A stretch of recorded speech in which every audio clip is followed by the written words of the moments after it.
Hello दोस्तों, स्वागत है आपका हमारे यूट्यूब चैनल पर। तो आज हम आपको एक बहुत ही अच्छी कहानी सुनाना चाहते हैं, पाखंडी साधु की।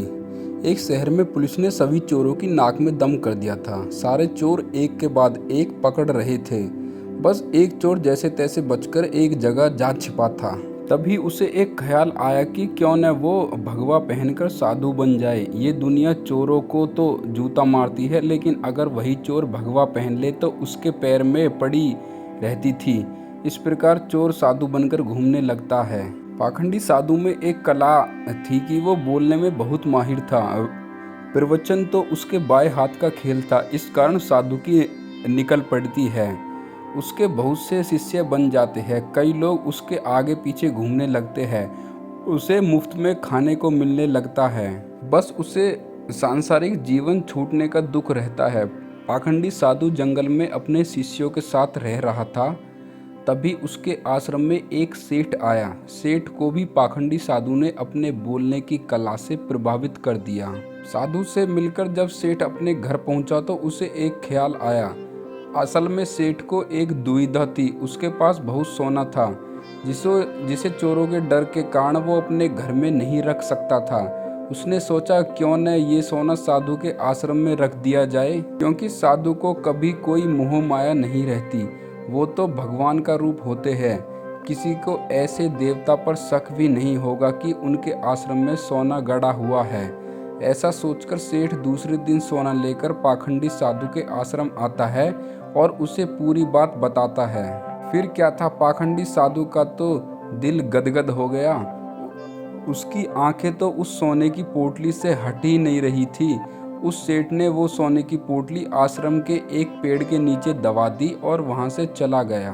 अब साधु को नींद कहाँ आनी थी। वो रात भर उस सोने की पोटली के बारे में सोचता रहा।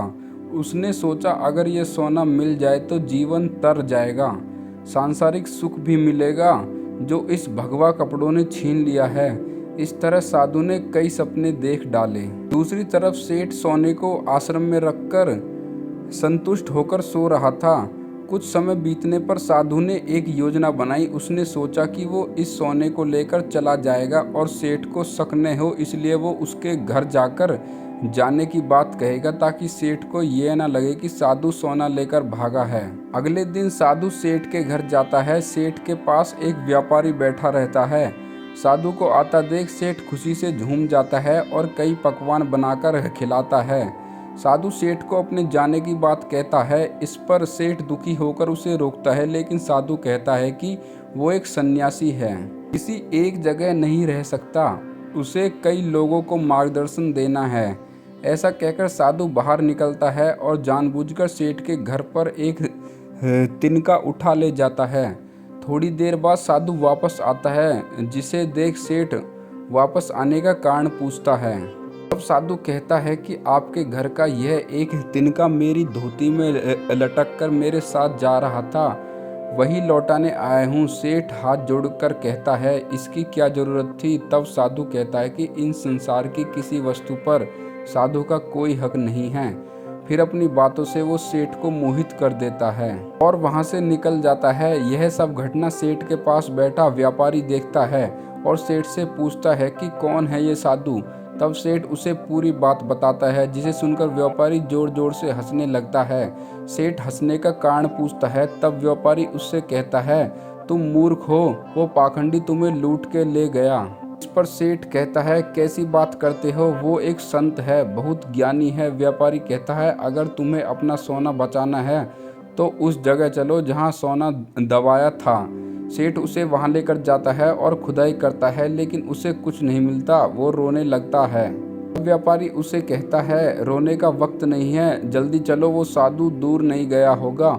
सेठ और व्यापारी पुलिस को बोलते हैं और पुलिस उस पाखंडी साधु को ढूंढ लेती है।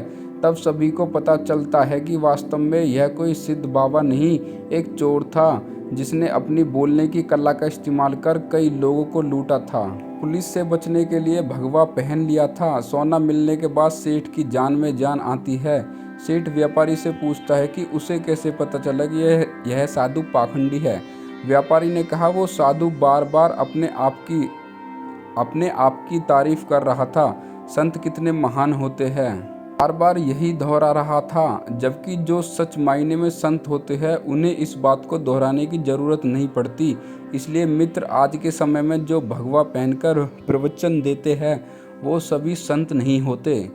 तो दोस्तों, आपको हमारी कहानी कैसी लगी?